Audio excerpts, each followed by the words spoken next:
குருவே சர்வலோகானாம் விஷஜய பவரோகிணாம் நிதயே சர்வ வித்யானாம் ஸ்ரீ தக்ஷணாமூர்த்தயே நமோ நமஹ. எல்லாம் வல்ல அம்மையப்பனாக விளங்கக்கூடிய தையல் நாயகி அம்பாசமேத வைத்தீஸ்வர வைத்தியநாத பெருமானுடைய திருவடிகளையும், என்னுடைய உபாசனை தேவதை அன்னை வாராகி அம்பாளுடைய மலரடிகளையும் பணிந்து ஸ்ரீ குபேரன் டிவி நேயர்கள் அனைவருக்கும் உங்கள் தாம்பரம் வாராகி ஈசனேசன் சுவாமியுடைய நல்லாசிகள், வாழ்த்துக்கள். ஜெய் வாராகி, ஜெய் ஜெய் வாராகி. ஆடி மாதம் நாம் எல்லோரும் ஆவலோடு எதிர்பார்க்கக்கூடிய ஒரு தமிழ் மாதம் எதுனா ஒரு ஆடி மாதம்.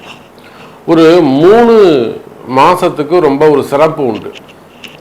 அதாவது தை மாதம், அதே போல் ஆடி மாதம், அதே போல் ஆவணி மாதம். இந்த தை மாதமும் இந்த ஆடி மாதமும் இந்த தட்சிணாயனம் உத்தராயணம்னு சொல்லக்கூடிய சூரியனுடைய மாற்றம் நடைபெறும். வளர்பிறை தேய்பிறை, இரவு பொழுது பகல் பொழுது அப்படிங்கிற மாதிரி. அதே போல் எப்படி தை பிறந்தா நல்லா இருக்குமோ அதே போல் ஆவணி பிறந்தா நல்லா இருக்கும். விநாயகர் சதுர்த்தியிலேருந்து பூரா பூஜைகள் தான், வழிபாடுகள் தான். அப்போ ஆவலோடு எதிர்பார்க்கக்கூடிய ஆடி மாதம். இந்த ஆடி மாதத்தில் என்ன சார் சிறப்பு? கிரக அமைப்புகளில் வானியலில் என்ன மாற்றம் நிகழுது? வானிலை சாஸ்திரத்தில் மேல் உலகத்தில் என்ன மாற்றங்கள், கிராவிட்டியில் என்ன சேஞ்சஸ் ஏற்படுதுன்னா, சூரிய பகவான் கடகராசியில் பிரவேசம் செய்கிறார். அதாவது காலபுருஷனுக்கு தாய் வீடு 4ஆம் பாவம், சந்திரனுடைய வீடு. சந்திரனுடைய வீட்டுக்கு சூரியன் வருகிறார். 1 மாதம் அங்கே இருக்கார். அம்மாவுடைய வீட்டில் அப்பா வந்து இருக்கிறது. தந்தையாகிய கிரகம் சூரியன், தாய் கிரகம் வந்து சந்திரன். அப்போ சூரியன் வந்து இந்த முறை கடகத்துக்கு வரும்போது கூட குரு இருக்கிறார். இது ஒரு பெரிய சிறப்பு. குருவும் சூரியனும் இணைந்திருப்பது ஒருவருடைய ஜாதகத்தில் அது எந்த லக்னமா வேண்டுமானாலும் இருக்கலாம். நீங்க எந்த லக்னமா வேண்டுமானாலும் வச்சுக்கோங்க, எந்த ராசியா வேண்டுமானாலும் வச்சுக்கோங்க. ஒரு ஜாதகத்துல குருவும் சூரியனும் சேர்ந்திருக்கு அப்படின்னு வச்சுக்கிட்டீங்கன்னாக்கா, நீண்ட நாளா போராடிக்கிட்டு இருக்க ஒரு விஷயம் இமீடியட்டா உடனே நடந்துடும். அதாவது ஒரு பழமொழி சொல்லுவாங்க, ஆனை மேல போறவங்கிட்ட அம்பு ஆயுதம் கேட்டா கிட்ட நின்று கொடுத்து உதவி செஞ்சுட்டாடா போவான் அப்படின்னு சொல்லுவாங்க. அதாவது அவர் பெரிய உயர்ந்த ஸ்தானத்துல ரொம்ப உயர்ந்த வாழ்க்கையை அவன் ஒரு பெரிய ஆள்கிட்ட வாழ்ந்துட்டு இருக்கும்போது நம்ம போய் ஒருத்தட்ட உதவி கேட்டோம்னா நம்மளை மதிக்க கூட மாட்டாங்க அப்படிங்கிற கருத்து தான் அது. ஆனால் இந்த குருவோடு குரு உயர்ந்தவர், அவருக்கு மேல உயர்ந்த ஸ்தான நற்குணத்தை உடையவர் சூரியன். அப்ப இவங்களோட காம்பினேஷன் இருக்கும்போது உங்களை விட ஒரு பெரிய இடங்களை போய் ஒரு உதவி கேட்டீங்கன்னா இமீடியட்டா கிடைச்சிரும். இதனால் வரையில நீங்க பல இடங்களை போய் உதவி கேட்டிருக்கலாம், முடியாதுன்னு இருக்கலாம். பேங்க் லோனாக இருக்கலாம், அது மார்கேஜ் லோனாக இருக்கலாம், இல்லை வந்து அப்கிரேட் பண்ணக்கூடியதாக இருக்கலாம், டாப் அப் பண்ணக்கூடியதாக இருக்கலாம், ஓடியா இருக்கலாம், சிசியா இருக்கலாம், இல்லை வந்து மார்கேஜ் லோனாக இருக்கலாம். அப்போ நீங்கள் கேட்டு இல்லைன்னு சொன்னவங்களா கூட இப்போ போய் நீங்கள் ரீஅப்ரோச் பண்ணுவீங்கன்னா இமீடியட்டாக உங்களுக்கு லோன் கிடைக்கும். அதே போல் சொந்தக்காரங்கள்ட்ட அல்லது வெளியில் ஒரு பெரிய தொகை கேட்குறீங்க, இல்லை ஒரு உதவி கேட்குறீங்க, ஒரு வேலை கேட்குறீங்க, ஒரு பொண்ணு கேட்குறீங்க, புரியுதுங்களா? ஒரு பொண்ணு கேட்குறீங்க, இல்லை மாப்பிள்ளை கேட்குறீங்க, அப்படியும் இல்லைனாக்கா ஒரு வேலை கேட்குறீங்க, ஒரு வாய்ப்பு கேட்குறீங்க, ஒரு சொத்து கேட்குறீங்க, எனக்கு கொடுக்க வேண்டிய பணத்தை கொடுன்னு கேட்குறீங்க. அப்போது இதுவரை நடந்திடாத உதவிகள், நீங்கள் கேட்டும் கிடைக்காத உதவிகள் இந்த ஆடி மாசத்திலிருந்து படிப்படியாக கிடைக்கும். இதுதான் இந்த ஆடி மாசத்தின் சிறப்பு. இப்போ நான் சொல்றது நார்மலா ஒரு குடும்ப வாழ்க்கைக்கு சொல்றேன். ஒரு வேலைக்கு போகணும், ஒரு குடும்பத்தை காப்பாற்றணும், பொண்டாட்டி பிள்ளைங்களை காப்பாற்றணும், ஒரு குடும்ப வாழ்க்கைக்கு சொல்றேன். இதே குரு சூரியன் காம்பினேஷன் அப்படியே கொண்டு போயிட்டு தொழிலுக்கு போடுங்களேன், பிஸ்னஸ்க்கு போடுங்களேன், சூப்பராக வேலை செய்யும். நீங்கள் ஒரு ஓன் பிஸ்னஸ் பண்ணுறீங்க, ஒரு ஃபேக்ட்ரி வச்சு ரன் பண்ணுறீங்க, இல்லை ஒரு கம்பெனி வச்சு நடத்துகிறீங்க, அதில் ரொம்ப அப் அண்ட் டவுன்ஸ் வருது. மெயினாக க்ரூஷியலான ஒரு பீரியடு, டைட் பொசிஷனு, ஃபண்டு வராமல் இருக்கிறது. அப்போ இந்த மாதிரியால் ஒரு டைட் பொசிஷன் இருக்குன்னு வச்சுக்கோங்களேன். யாரோ ஒருத்தர் என்னைக்கோ நீங்கள் கேட்டிருப்பீங்க, அவங்க இப்போ உங்களுக்கு உதவி செய்வார்கள். டைம் அப்படியே மாறும். இதுதான் அந்த கிரக அமைப்புடைய சிறப்பு. அப்போ இந்த குரு சூரியன், அதே போல சனி வக்ரம் பெற்றிருப்பது மிக தொழிலுக்கு ரொம்ப ரொம்ப நல்லது. சனி பகவான் வக்ரம் பெற்று இருப்பது ரொம்ப ரொம்ப சிறப்பு. அப்படி அவர் இருந்தாருன்னா தொழில் சூப்பரா இருக்கும்னு அர்த்தம், பெட்டரா இருக்கும்னு அர்த்தம், கவலைப்பட வேண்டாம்னு அர்த்தம். அப்போ தொழில் அமைப்புகளுக்கு சிறப்பா இருக்கு, வேலை வாய்ப்புகளுக்கு சிறப்பா இருக்கு. அப்போ உங்க ராசிக்கு நீங்க என்ன செய்தா ஜெயிக்கலாம், உங்க ராசிக்கு நீங்க எந்த மாதிரி முயற்சி எடுத்தால் வெற்றி பெறலாம் அப்படிங்கிறத முழு விபரமா பார்க்கலாம் பாருங்க. மிதுன ராசிக்கு ஆடி மாசம் ராசிக்கு 2ஆம் இடத்தில் சூரியன். சார் நான் எழுதி கொடுப்பேன், மிதுன ராசி என்பர்களே உங்களுடைய கஷ்டங்கள் எல்லாம் இந்த ஆடி மாசத்தோடு காணாமல் போகும். இந்த ஆடி மாசம் பிறந்த உடனே மிதுனத்துக்கு என்ன சார் பிரச்சனை? தொழில் தான் சார் பிரச்சனை, வருமானம் தான் பிரச்சனை.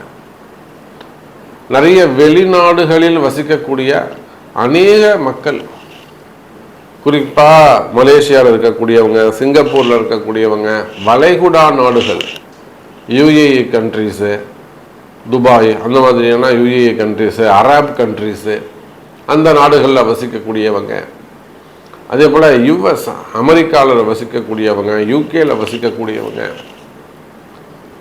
இவங்களுக்கு என்ன பிரச்சனை? மிதுன ராசிக்கு தொழில் தான் பிரச்சனை, வேலை தான் பிரச்சனை, வருமானம் தான் பிரச்சனை. சார் அதுதானுங்க முக்கியம், வருமானமும் வேலையும் தானே முக்கியம், அது இருந்தால் தானே நிம்மதி கிடைக்கும். இப்போ வேலை ஒழுங்காக இருந்து வருமானம் ஒழுங்காக இருந்ததுன்னா வீட்டில் நிம்மதி இருக்க போது. அப்போ அது பேசிக்கான விஷயம். அதுவே இல்லைன்னா மற்ற எல்லா இடங்களும் தடுமாற்றம் ஏற்படும். புரியுதுங்களா? மற்ற எல்லா விஷயங்களும் தடுமாற்றங்கள் ஏற்படும். வருமானம் தான் முக்கியம், அது ஆணோ பெண்ணோ. ஒரு வீட்டில் ஆம்பளை நல்லா ஜம்முன்னு சம்பாதிக்கலாம், ஒரு பெண்ணு அவங்களுக்கு துணையாக ஒரு வேலைக்கு போயிட்டு வரலாம். அந்த பெண்ணுக்கு வேலை இல்லை அப்படின்னா அவங்க ரொம்ப டிப்ரெஷன் ஆகிடுவாங்க, டிஸ்டர்ப் ஆகிடுவாங்க. அப்போ ஆணாக இருந்தாலும் பெண்ணாக இருந்தாலும் தொழில் முக்கியம், உத்தியோகம் முக்கியம், வருமானம் முக்கியம். அப்போ மிதுன ராசிக்கு இப்போ ஏன் சார் தொழில் பிரச்சனையாக இருக்குது, ஏன் சாமி இப்போ வேலையில் பிரச்சனையாக இருக்குது, ஏன் சாமி இப்போ வேலை போயிடுமோங்கிற பயம் அதிகமாக இருக்குது, இந்த வேலைக்கு போகலாமா போக வேணாமான்னு 2 மனசாக இருக்கு ஏன் சாமி? அதுக்கு காரணம் மிதுன ராசி என்பர்களே, ராசிக்கு 10ஆம் இடத்தில் கர்மஸ்தானத்தில் கர்மகாரகன், காரக பாவனாஸ்தி. சார் 10ஆம் இடம் என்பது தொழில் ஸ்தானம், 10ஆம் இடம் என்பது கர்மஸ்தானம். அப்போ 10ஆம் இடத்துல சனி பகவான் அமைந்திருப்பது காரக பாவனாஸ்தி. தொழில் காரகன் தொழில் ஸ்தானத்தில் அமைந்தால் அந்த தொழில் கொஞ்சம் ஆட்டங்காணும், அசைச்சு பார்க்கும். நல்லா ஒரு 20 வருஷமா வேலை செய்கிறேன், ஒரே கம்பெனி 18 வருஷமா வேலை செய்கிறேன், 15 வருஷமா வேலை செய்கிறேன், அப்புறம் என்னங்க பிரச்சனை? இப்போ திடீர்னு ஒரு மேலே வந்தாங்க, அவங்க மூலியமா பிரச்சனை. இப்போ கூட நமக்கு வெளிநாட்டிலேருந்து ஒரு ஃபோன் வந்தது. ஒரு பெரிய நிறுவனம், இவங்க போயிட்டு தான் அங்கே ஒரு லேடி தான் பேசுனாங்க. இந்த அம்மா போயிட்டு தான் ஒரு 18 வருஷமாக அங்கே ஒர்க் பண்ணுறாங்க. ஜீரோலேருந்து அந்த கம்பெனியை டெவலப் பண்ணி கொண்டு வந்திருக்காங்க. இன்றைக்கி நிறைய அப்டேட்ஸ் வந்து போச்சு, ஏஐலேருந்து நிறைய அப்டேட்ஸ் வந்து போச்சு. அப்புறம் அதுக்கு ஈக்குவலாக நிறைய வெளிநபர்களும் உள்ளே வர ஆரம்பிச்சிட்டாங்க. வெளிநபர்கள் உள்ளே வந்த உடனே இவங்க இந்த லாங் டைமாக இருக்கிறாங்க இல்லையா, இவங்களை பற்றி தவறான ரிப்போர்ட்ஸ் போட்டு கொடுத்து இவங்களை இப்போ கடைசியில் ஒரு ஜெயில் யோகம் மாதிரி ஒரு கம்ப்ளைண்ட் மாதிரி கிரியேட் பண்ணிட்டாங்க. ஸோ அவங்க ரொம்ப வருத்தப்பட்டு என்கிட்ட சொன்னாங்க, நிச்சயமாக மேடம் இப்படி பண்ணுவாங்க, எம்டி இப்படி பண்ணுவாங்கன்னு நினைக்கல சார் அப்படின்னாங்க. காரணம் மிதுனம். அப்போ மிதுன ராசியாக இருந்தால் வேலை செய்கிற இடத்துல நீங்கள் எவ்வளவு விசுவாசமாக இருந்தாலும், எவ்வளோ நேர்மையாக, எவ்வளோ நம்பிக்கையாக உழைச்சாலும் அங்கே நிறைய சேஞ்சஸ் ஏற்படுது, நிறைய மாற்றங்கள். அதாவது அங்கே கிளப் பண்ணுறாங்க, இந்த சீட்டு கட்டை சுற்றுறது போல் அங்கே மாற்றி மாற்றி வச்சுக்கிட்டே இருக்காங்க, ஷஃபில் பண்ணுறாங்க. அதோட கூட அங்கே நிறைய நெருக்கடிகளை தருகிறார்கள். அப்போ இதை போல் தொழில் ஸ்தானத்தில் ஒரு கம்பெனி வச்சு நடத்துகிறீங்க, பிஸ்னஸ் நடத்துகிறீங்க, கொடுக்கல் வாங்கல் பிஸ்னஸ் பண்ணுறீங்க, ஷேர் மார்க்கெட்டு, ஸ்டாக் மார்க்கெட்டு, இந்த மிதுன ராசியில் தான் நிறைய அந்த ட்ரேடிங் செய்யக்கூடியவங்களாம் இருக்காங்க. ட்ரேடிங் செய்யக்கூடியவங்க அதிலும் குறிப்பாக இந்த கிரிப்டோ கரன்சி, அப்புறம் அதுக்கும் மேலே ஆன்லைன் பிஸ்னஸ்ஸு, டெவலப்பிங் பண்ணுறது, ஐடி ஃபீல்டு, ஐடி பிஸ்னஸ் பண்ணக்கூடியது, investment, start up business, share market, stock market, gold market, silver market. அப்போ இந்த மாதிரி எல்லாம் தொழில் செய்யக்கூடியவர்கள் இவங்க எல்லாருமே கஷ்டப்படுவீர்களே, ஆனால் உங்கள் எல்லாருக்கும் விமோச்சனம் உண்டு. சார், இது 10ஆம் இடத்து பாவகர்மா. தர்மம் செய்ய கர்மம் நீங்கும், தர்மம் செய்ய கர்மம் நீங்கும். இப்போ உங்கள் கர்மா நீங்க வேண்டும் என்று சொன்னால் தர்மம் செய்யுங்கள். மிதுன ராசி என்பர்களே, நல்லது நடக்கும் சீக்கிரம். அதே போல பாவம் செய்த பாவம் தீர தர்மம் செய்ய வேண்டும். இது என்ன சாமி புதுசா இருக்கு? நாம என்னதான் பரிகாரங்கள் செய்தாலும், எவ்வளவுதான் நம்ம பரிகாரங்கள் செஞ்சாலுமே கூட, ஹோமங்கள் செய்வது, ஜபங்கள் செய்வது, மந்திர உச்சாரணம் செய்வது, கோவிலுக்கு போகிறது, தீபம் ஏற்றுவது, சுவாமிக்கு அபிஷேகம் பண்ணுறது, இது எல்லாத்தையும் தாண்டி தர்ம காரியங்கள், சாமிக்கு தேவையான சில விஷயங்களை வாங்கி கொடுக்கறது, திருப்பணிகள் செய்கிறது, அன்னதானம் செய்கிறது, நீங்க என்ன செய்யணும் அப்படிங்கிறத டிசைட் பண்றது உங்களுடைய பிறப்பு ஜாதகம். எங்க போய் செய்யணும், யாருக்கு செய்யணும், எந்த உறவு முறைக்கு செய்யணும், இதெல்லாம் தாந்திரீக பரிகார முறைகள். அதே போல நிறைய குடும்பங்கள்ல பார்த்தீங்கன்னாக்கா இப்போ குடும்ப கஷ்டங்கள், மெயினா கணவன் மனைவி பிரச்சனை. மனைவி ரொம்ப அஃபெக்ஷனா இருப்பாங்க, கணவன் உதாசீனமா இருப்பார், கண்டுக்கவே மதிக்கவே மாட்டாரு. சில இடங்கள்ல ஆண்கள் அப்படியே உருகி உருகி பார்ப்பாங்க, பொண்டாட்டி பொண்டாட்டின்னு. அந்த அம்மா கண்டுக்கவே மாட்டாங்க, அம்மா வீட்டில் போய் உட்காந்துப்பாங்க. கணவனை மதிக்க மாட்டாங்க, மாமியார் அம்மா வீட்டில் போய் உட்காந்துட்டு சட்டம் போடுவாங்க.